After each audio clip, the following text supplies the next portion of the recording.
Estamos de vuelta, 8:13 y conversamos esta mañana aquí en el estudio con Carolina Toá, exministra del Interior, precandidata presidencial o candidata presidencial del PPD, precandidata presidencial si es que hay primarias. Carolina Toá, gracias por estar con nosotros esta mañana, bienvenida. Gracias por la invitación, un gusto. Aparte, al tiro preguntándole a propósito de lo que decía, ¿debería tener primarias el oficialismo? Se lo pregunto porque 3 de las colectividades del oficialismo no tienen candidato al día de hoy, ni el Partido Socialista, ni el Frente Amplio, ni el Partido Comunista. Todavía no tienen, pero han dicho que van a tener. Y yo estoy segura que van a ir tomando esas definiciones en las próximas semanas. La cosa es que eso nos conduzca a una primaria es mejor porque como este es un sector amplio, y yo creo que debería ser más amplio todavía, y hay que dirimir quién lo va a encabezar, es mejor que esa definición se tome con participación de la ciudadanía. Que la ciudadanía diga de este amplio sector quién es la persona mejor para que encabece una propuesta presidencial. Y creo que es bueno también porque eso permite involucrar a las personas en el debate. ¿No? La primaria igual es un ejercicio ciudadano bien importante, ¿no? Hay debates, hay franjas, y eso hace que se pueda socializar mucho más lo que está en juego, las propuestas. Se hace un ejercicio, además, al menos nosotros lo vamos a hacer, de recoger participación de la ciudadanía para armar lo que van a ser las prioridades programáticas. Entonces yo creo que claramente es mejor una primaria, y la experiencia de las últimas elecciones, al menos mi sector que no ha tenido primarias, las últimas elecciones, eso no ha sido bueno.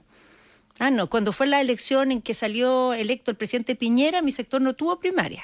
Hubo una primaria en el mundo del Frente Amplio con la mayor Beatriz Sánchez. Sí. Después la última elección, de nuevo mi sector no tuvo primarias, y hubo una primaria también del PC con el Frente Amplio. Después se hizo una primaria convencional, pero eso es muy chiquitito, no se compara, digamos. La primaria legal, mi sector no tuvo las últimas 2 elecciones, y creo que esa cuenta se pagó muy cara, porque al final en las elecciones presidenciales lo que sucede no es solo que elegimos presidente, sino que de alguna manera el país se mira en un espejo y ve cuáles son las distintas miradas de futuro que hay, cuáles son los distintos proyectos, cuáles son las distintas formas de enfrentar lo que viene hacia adelante. Y si uno no está en ese momento, de alguna manera sale de la escena, ¿no? Del imaginario de los chilenos, de cómo nos vemos a nosotros mismos y las prioridades que definimos y por dónde van las voluntades de la ciudadanía. Entonces yo creo que es muy importante que esos espacios ocuparlos de buena manera. Ahora, el oficialismo necesita esa primaria por las razones que usted plantea, pero al mismo tiempo tiene también este dilema de no dar con los candidatos, en el caso del Frente Amplio, Partido Comunista y Partido Socialista. No hay, digamos, nombres arriba de la mesa. En el caso del Partido Comunista sí, pero digo, Frente Amplio quería Tomás Boanovich, el Partido Socialista quería Michelle Bachelet, ninguno de los dos va a ser candidato presidencial. ¿Cuánto cree usted que perjudica al sector el que todavía, faltando menos de 40 días, para la inscripción de las candidaturas para primaria, no haya una definición dentro de esos partidos? Yo no lo veo un problema, sinceramente, porque creo que esta prisa que muchas veces hay el debate político de adelantar las cuestiones presidenciales, yo no creo que esa prisa la tenga el país. A finales de abril es el momento en que se tienen que inscribir las candidaturas. Y como bien dices tú, queda más de un mes para eso. Y ahí recién empieza el proceso de primarias. Entonces yo creo que están totalmente dentro de los plazos, y no veo como un problema que los partidos discutan internamente quién va a ser su candidatura. Que no sea obvio desde el primer momento, sino que sea fruto de una discusión. Me parece del todo normal. Así que no lo veo como un problema. Veo que es una prisa que tiene un pedazo muy chiquitito que vive muy centrado en la agenda política, pero el país no está apurado de que rápido estén los candidatos, sinceramente. La cosa es que estén cuando se necesitan. Y usted... el Partido Socialista es una colectividad, digamos, bastante afín desde muchos puntos de vista al PPD, y uno hubiese imaginado que si no era Michelle Bachelet, se iba a sumar más rápido a su candidatura. ¿Por qué cree que eso no pasó? Es que yo no esperaba que fuera más rápido, sinceramente, porque ellos están en un proceso de elección que todavía no han conformado ni siquiera su directiva. Entonces es normal que estas decisiones se tomen cuando está definida la dirección de un partido. Entre medio, claro que hay muchas conversaciones, hay mucha cercanía, hay una historia, hay una hermandad, diría incluso. Pero bueno, hay que respetar los tiempos que tienen las colectividades, y yo en el caso del Partido Socialista supongo que se está esperando tomar estas definiciones estas definiciones internas para ver cuál va a ser su postura en la elección primaria. Estoy tranquila en ese sentido, tranquila y esperanzada. ¿Se malinterpretó, Carolina Toá, o no. Su respuesta ayer cuando en Estado Nacional, entiendo, le preguntan por Daniel Jadwe y la posición que él tiene respecto a Venezuela y que usted no quisiera participar de una primaria con él, si es que no cambia su posición respecto del respaldo que le da el gobierno de Nicolás Maduro. A ver, yo al menos veo las primarias como, y no es como las veo yo, en realidad eso son, es un pacto de lealtad que uno hace en el sentido de que quien gana una primaria va a ser candidato de todos los demás. Entonces uno cuando va a una primaria no solo está dispuesto a competir, está dispuesto a apoyar el que gana. Y creo que en eso es muy importante que dentro de la diversidad que tenemos, que es amplia, no es poca, también haya claridad de que no cabe cualquier cosa en esta diversidad. Y yo creo que a nuestro sector, no a mí, no le haría sentirse representada por un gobierno que a futuro se transforme en el principal defensor de Venezuela en el concierto internacional. Creo que eso sería salir de lo que ha sido la línea que hemos tenido como política de Estado en materia de relaciones exteriores, y más importante que eso, sería salir de la línea que hemos tenido como sector progresista en materia de democracia y derechos humanos. Entonces lo veo como un problema. Lo veo como un problema y no sé si alguien lo haya malinterpretado, pero creo que mi postura ha sido clara. He trabajado toda mi vida con el Partido Comunista, no tengo ninguna objeción con el Partido Comunista, de lo más mínimo. Salvo en este tema. No, en este tema tengo una objeción con la forma en que Daniel Jadwe se ha planteado, ¿no? Porque él se ha transformado en un defensor personal del proceso político de Venezuela. En un defensor no es que tenga un matiz o una opinión, sino que es un activo defensor de ese proceso político, y creo que ese proceso ha salido de ciertos límites, digamos, que yo considero éticos. Entonces, bueno, creo que esto además no es una sensación personal, creo que es un criterio bastante compartido en nuestro sector. Por lo tanto, si fuese el candidato del Partido Comunista... Habría una conversación y una discusión que tener respecto a este tema, ¿no? Y creo que habría que fijar un punto, una línea de cómo sería la actuación en caso de encabezar a futuro una propuesta presidencial, porque obviamente esa propuesta puede competir en la elección presidencial. El tema es si estamos dispuestos a que represente a toda la centroizquierda, a que sea nuestra propuesta, que se la tomemos como propia, digamos, nuestra propuesta para el país es que en esta materia actuemos de este modo, porque eso es lo que significa ser candidato presidencial, es asumir el respaldo a lo que un líder está proponiendo. Ya, pero es que para entender bien entonces en ese punto, si Daniel Jadwe no da su brazo a torcer respecto a la posición que él tiene sobre Yo creo que tendríamos un conflicto, tendríamos un problema, y yo espero que eso no pase, porque yo creo que a pesar de que esto o quizás no es un tema que esté planteando muchas personas comparten esta preocupación y la ven como algo, digamos, que nos entramparía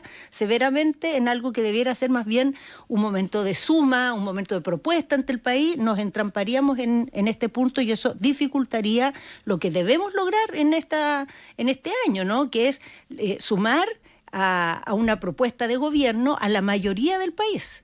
De eso se trata una propuesta presidencial, ¿no? De lograr el apoyo de la mayoría del país para un rumbo que uno propone hacia el futuro. ¿La democracia cristiana debería participar de una primaria?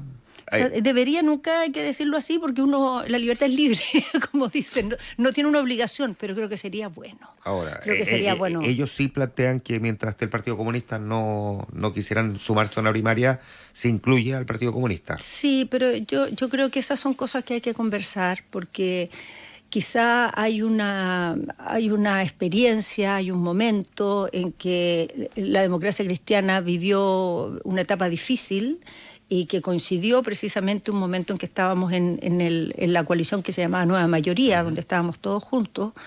Pero yo creo que ese momento difícil no tuvo que ver con estar aliados con el Partido Comunista.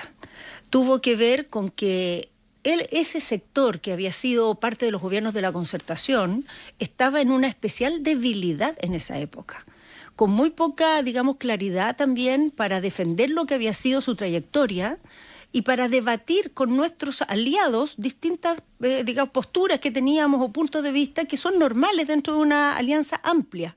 Yo creo que cuando esos puntos se pusieron muy duramente en la agenda, a una crítica muy ácida al proceso de la Concertación, todos los partidos de la Concertación, y la democracia cristiana también, estábamos en mucha debilidad y no dimos activamente esa discusión, no pusimos los puntos que había que poner, y hubo una especie de desperfilamiento, pero eso no fue producto de estar aliados, fue producto de, estando aliados, haber sido débiles, poco claros. y no haber entrado en ese debate con la firmeza que era necesario, una firmeza leal, una firmeza fraternal, pero firmeza al fin. Y yo estoy segura que en esta etapa estamos en otro pie. Yo creo que se ha ido generando un tipo de relación mutuamente de respeto y de aceptación de que hay diferencias y de que nos necesitamos para construir mayoría si uno quiere que Chile vaya por un rumbo, digamos, progresista. Y de lealtad también, se lo pregunto porque en privado después uno se entera de cómo se refieren algunas figuras prominentes del Partido Comunista al presidente de la República y al gobierno, como fue el caso de Carol Cariola con su conversación con Inés Hasler. ¿Cuán leal puede ser un gobierno si en privado se refieren de esa manera al presidente y al gobierno? Sinceramente, yo creo que en general los chilenos en privado tenemos una manera de referirnos en que no es muy raro, digamos, incurrir en epítetos inadecuados. Creo que en Chile todos hemos vivido eso, todos lo hemos conocido. Yo creo que particularmente cuando se trata del presidente de la República no deja de ser sorprendente. O sea, a mí en general... los presidentes de la República, particularmente los que me son cercanos, pero incluso los que no me refiero de esa manera. Creo que claramente no fue una conversación feliz aquella. Lo menos feliz de todo es que esa conversación estuviera en el espacio público, porque las conversaciones privadas, por el hecho de ser privadas, precisamente no están formuladas en términos tales que se tengan que exponer y dar cuenta de todo lo que uno dice en un ámbito de informalidad y de relajo, ¿no? Entonces, muy infeliz que se filtren de esa manera conversaciones a las cuales se accedió producto de una investigación, y ciertamente las palabras y los términos que ahí se ocuparon no fueron los correctos. Pero yo cuando digo este concepto de lealtad, digo que hoy día ninguno de los sectores que son parte de la centroizquierda se refiere al otro con el desdén con que se hacía hace tiempo atrás. Creo que hemos aprendido a respetarnos en nuestras diferencias, porque no quiere decir que seamos idénticos, a respetarnos y a saber que el otro tiene una trayectoria que es digna de ser tratada también con una cierta altura. Y yo en ese sentido considero que hay un avance respecto a la situación en la que estábamos hace 10 años atrás. Definitivamente hay un avance. Y eso requiere para el futuro pensar también de una manera abierta cómo se puede construir un acuerdo más amplio, porque aquí hay algo que pasó en Chile que no podemos pasar por alto, que en el proceso constitucional 1, el mundo de la centroizquierda se fracturó, y parte de nuestro mundo votó rechazo y parte votó apruebo. Eso da cuenta del resultado de manera categórica que sucedió. Hay algo que reparar en ese camino. Y si uno no lo repara, va a ser muy difícil construir mayorías de centroizquierda hacia futuro. ¿Qué es lo que hay que reparar? Lo que ahí se rompió. Lo que ahí se rompió, porque ahí claramente cada uno tomó posturas ante un dilema que a ninguno le acomodaba, porque los que votaron rechazo, no votaron contentos rechazo. Y los que votamos apruebo, al menos una parte importante, tampoco. Queríamos que ese proyecto fuera un proyecto de encuentro y no lo fue. Entonces, claramente en una contienda electoral se dijeron cosas, se afirmaron diferencias, quedaron heridas y es necesario repararlas hacia adelante. Porque Chile requiere, y para el bien de Chile, que haya una mayoría centroizquierda es algo necesario. Y ese esfuerzo yo estoy personalmente dispuesta a hacerlo, lo considero prioritario, y creo que hay mucha gente en los otros sectores que tiene la misma disposición. Pero hay que tomar acciones en ese sentido. Carolina Toá, ¿cuán difícil es hacer campaña cuando se representa a un gobierno? Más allá de si el gobierno tiene 30, 40, 20% de respaldo, lo que estamos viendo en el mundo es que en general, salvo excepciones, están ganando los sectores contrarios al gobierno de turno. Si gobierna la derecha, gana la izquierda; si gobierna la izquierda, gana la derecha. ¿Cuán difícil es en ese escenario hacer campaña? Porque no puede usted tomar una distancia crítica del gobierno habiendo sido parte tan relevante, muchos dicen realmente la verdadera columna vertebral en el respaldo al presidente Boric. ¿Cuán difícil es hacer campaña en ese contexto? A ver, hay gente que hace campañas y hace campañas como quien va a vender un producto al supermercado, ¿no? Un ofertón y tomar y llevar, ¿cómo es? Tomar y llevar, sí. Aquí tiene la papa, la pomada. Bueno, hacer campaña así es muy difícil, pero yo nunca he hecho campaña de esa manera. Siempre he considerado que las campañas son como grandes momentos de reflexión colectiva, de construcción de voluntades, y ahí hay que hacerse cargo de los problemas, hay que tener miradas críticas de las mismas cosas que uno ha estado y ha participado, hay que mirar al futuro, que el futuro no es la repetición del presente. O sea, yo no soy partidaria de que tengamos una duplicación del actual gobierno. Creo que tenemos que empezar un gobierno distinto hacia adelante. Pero ciertamente fui parte y activa del gobierno del presidente Gabriel Boric y no tengo ninguna, digamos, problema para dar cuenta de las cosas que ahí hicimos y las decisiones que tomamos, pero con una mirada hacia adelante. Es verdad lo que tú dices, que hoy día en el mundo ganan las propuestas contrarias, digamos, la gente vota más en contra que a favor de algo. Sí. Pero en el mundo tampoco nadie está muy contento con esa manera que la política ha evolucionado. Digamos que no nos ha dado gran satisfacción esa manera de actuar. Y en general cuando pensamos en Chile y en su futuro, probablemente vamos a requerir una cierta capacidad de fijar objetivos, de ponernos metas, que no las vayamos llevando a foja cero cada 4 años, como ha sido la tendencia en este tiempo. Entonces necesitamos, por ejemplo, que ahora si se aprobó una reforma previsional, esa reforma se implemente fielmente. Porque hay sectores que hubieran querido que no se... Bueno, hay propuestas presidenciales que nunca estuvieron a favor de esta reforma. Nunca, y que uno no tiene ninguna certeza si hacia adelante la van a implementar realmente o van a querer revisarla. O si uno quisiera continuar por el camino que se ha estado andando, pero dar un salto adelante en el sentido de estabilizar esta economía que venía muy, digamos, frágil después de la pandemia, pero dar un salto hacia una etapa de mayor crecimiento, que yo creo que es una urgencia del país. O sea, Chile requiere para recuperar un impulso, y recuperar, yo te diría, también un sentido de cohesión, volver a sentir que tenemos un horizonte de crecimiento, que vamos a progresar. Precisamente por lo mismo le es más fácil, por decirlo de alguna manera, a los contrincantes de Carolina Toá hacer campaña apuntándola al decir que usted representa a un gobierno que no consiguió ese crecimiento que ahora usted promete. ¿Por qué con usted podría Chile volver a crecer más si pertenece a un gobierno que no consiguió crecer más? Sí, ¿cómo responde frente a eso? Que es muy probable que eso aparezca en el debate, evidentemente, ¿no? Es muy probable, pero creo que, Chile venía no creciendo, ha venido no creciendo a los ritmos que quisiéramos por muchas razones. Una de las más importantes es porque llevábamos un ciclo de política de suma cero, en que cada proyecto que podía hacer una diferencia, cada proyecto que podía encaminar el país hacia un futuro más ambicioso, era boicoteado por el bando contrario y no llegaba a puerto. En esta administración creo que se ha empezado a romper ese ciclo, que hemos empezado a encontrar puntos de encuentro con una manera de generar liderazgo que es más dialogante y que acoge las posturas de los distintos sectores. Así logramos sacar, por ejemplo, el proyecto de cumplimiento tributario, el proyecto de royalty, así logramos sacar el proyecto de la reforma previsional, los proyectos de seguridad. Entonces creo que hay una voluntad y una capacidad de generar diálogo que, al menos en lo personal, me propongo incrementar.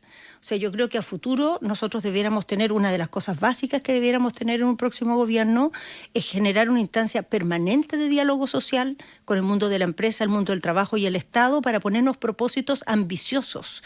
Propósitos ambiciosos, ¿qué son? Que Chile realmente no solo vaya avanzando como lo ha ido haciendo, sino que dé un salto en los temas de hidrógeno verde y de litio, que hagamos una apuesta para crear infraestructura, crear logística, preparar el mundo del trabajo, o que demos un salto para cambiar el modelo de negocio con que funciona la industria forestal, donde Chile tiene una potencia enorme, pero ha estado trabado también por una forma de organizar esa industria que ha sido muy conflictiva y que hace que en Chile sea una industria no querida.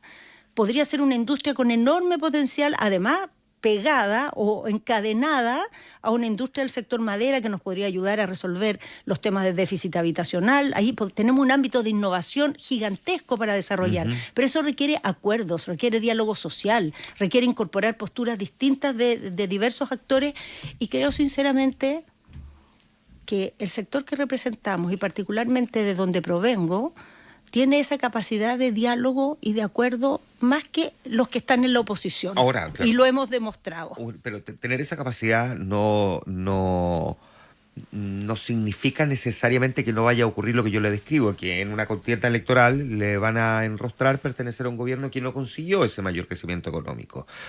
Se lo voy a poner otro ejemplo. Es muy probable que le saquen a relucir la estadística de delincuencia. Usted podrá contraargumentar todo lo hecho en este gobierno, dicho aquí en estos micrófonos un montón de veces. No existe otra ministra del Interior o ministro del Interior que haya avanzado tanto en proyectos para combatir la delincuencia, pero probablemente eso hace difícil también hacer campaña. Por eso le pregunto cuánto complejiza para alguien que, proviniendo del Ministerio del Interior, además es bien atípico que un ministro del Interior sea candidato presidencial, en el fondo tenga que lidiar con, digamos, la historia de un gobierno. Bueno, creo que el país primero está maduro para otras cosas y está cansado de ciertas cosas. Las campañas no pueden ser campeonatos de enrostramiento. O sea, yo también le podría enrostrar, y si se da el debate en esos términos, saldrá a colación que todos los indicadores de seguridad empeoraron en la administración de la derecha y se han estabilizado e ido mejorando paulatinamente, aunque no lo suficiente, en esta administración. También podría decir que la administración anterior dejó la economía en una situación de descontrol, con la inflación al alza, con un problema de endeudamiento en cifras récord.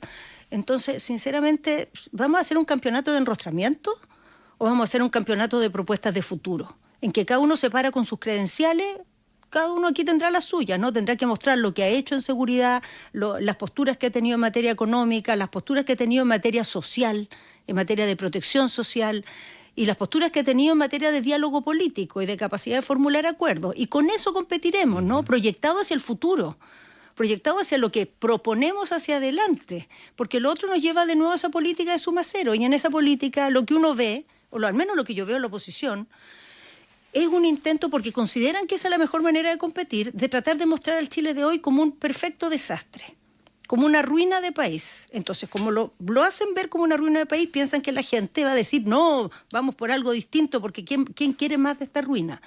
Yo primero quiero decir tajantemente, Chile no es una ruina de país. Es un país con enormes fortalezas, que ha mostrado gran resiliencia, que tiene recursos, tiene bases sólidas para pararse hacia el futuro. Y es un país que no puede estar conforme porque puede mucho más, sobre todo si cambiamos esta tónica de la política de suma cero y de trinchera. Entonces el liderazgo político yo creo que tiene esa tarea de movilizar los recursos, las capacidades del país en pos de un futuro, y no dedicarse a decir, mire, yo siempre tuve la razón, usted siempre estuvo equivocado y usted lo hizo peor aún. Eso realmente ¿a dónde nos lleva? O sea, aquí ¿cómo se avanza con un liderazgo político que le habla así al país y que tiene esa manera de ver los adversarios y de leer la historia? Yo creo que la historia hay que leerla de otra manera. ¿Qué la convenció a ser candidata presidencial? ¿Qué fue lo último que la convenció para ser candidata presidencial? ¿Y cuándo se convenció de ser candidata presidencial? A ver, no sé qué fue lo último, pero esto fue un proceso largo. O sea, estuvo dando vueltas mucho tiempo. Los dilemas más importantes eran por el lado de las tareas que todavía quedaban en el Ministerio del Interior. Procesos que están en curso, proyectos que aún no se aprueban, bueno, la instalación del Ministerio de Seguridad y del nuevo Ministerio del Interior, que también es un cambio, y el cierre, por decirlo así, del ciclo del gobierno actual. Por otra parte, estaba la claridad que sigo teniendo de que era muy importante desplegar un liderazgo del socialismo democrático en la propuesta presidencial, que la ausencia de un liderazgo de ese sector había sido un problema en las últimas elecciones presidenciales, y que a mi generación, que de alguna manera siempre se la ha apuntado por no haber dado nunca ese paso, correspondía en esta oportunidad darlo, ¿no? Y ponernos al servicio de buscar articular y poner todo lo que tenemos y la experiencia que hemos acumulado. Entonces ese balance fue el que estuvo ahí, sí, no, para allá y para acá, y esto terminó ya, entré en tierra derecha de tomar decisiones en el mes de febrero, y lo terminamos de definir a finales de mes, los primeros días de marzo, como ya una opción definitiva, y decir ya va a ser ahora. Sí. Esto no lo vamos a postergar.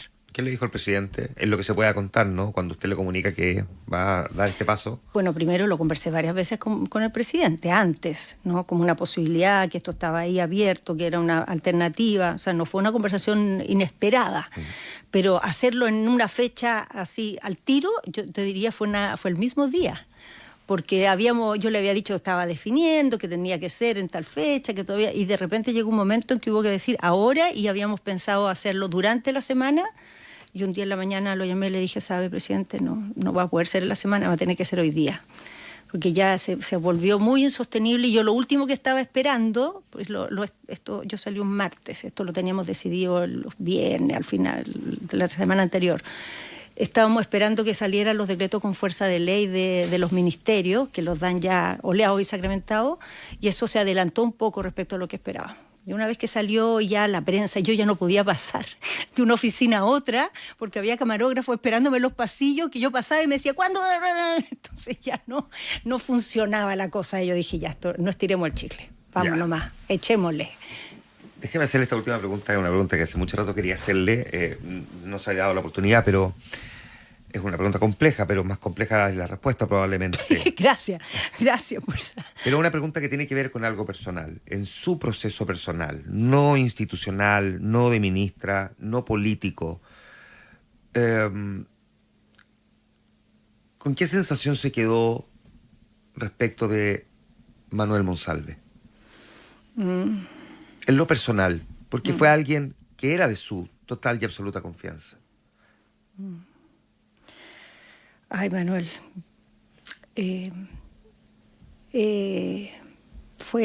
ha sido de las decepciones más tremendas que he tenido en mi vida política, independiente de la cosa penal. La cosa penal la van a resolver los tribunales, pero todo lo que pasó alrededor de este caso fue tremendo. Fue tremendo el manejo, el poco criterio, el poco cuidado, el no presentarse y no llegar el día clave en que teníamos que dar cuenta de la evolución de los homicidios durante las fiestas del 18. Todo eso da cuenta de una persona distinta de la que yo conocí, de la que yo trabajé por largo tiempo en el ministerio, pero también siendo diputados. Que además expuso y dejó al gobierno con una situación, bueno, todos sabemos la magnitud de la crisis que se detonó. Muy fuerte. Ahora, como mujer, te debo decir, tantas veces uno pasa por experiencias de descubrir hombres que nunca hubiera esperado con conductas en el plano sexual que son inapropiadas. Tantas veces, pero uno vuelve a pensar cuando conoce a alguien y confía que esa persona no haría cosas así, no cometería la torpeza de salir con una subordinada, de invitarla en un contexto de ese tipo. Y vuelves a sorprenderte y a decir, es impresionante esto, cómo hay una dimensión del ser humano que es insondable. Y en el caso de los hombres en sus conductas sexuales es una cosa muy brutal, volver a ratificarlo una vez más, ¿no? Entonces sí, fue una cosa muy dura, es un dolor muy grande y probablemente lo va a ser para siempre, independiente de cómo esto se desarrolle desde el punto de vista de la investigación. Hay cosas más profundas incluso que ya se rompieron, independiente de lo que sea la sentencia de ese proceso. Carolina Toá, exministra del Interior, candidata. ¿Quién le gusta? ¿Candidata o precandidata? ¿Cómo le gusta? Porque es candidata al PPD, pero puede ser precandidata a una primaria. No sé, sinceramente. Yo he dicho aspirante a candidata. Aspirante a candidata. Eso soy por el momento. Carolina Toá, como siempre, un gusto.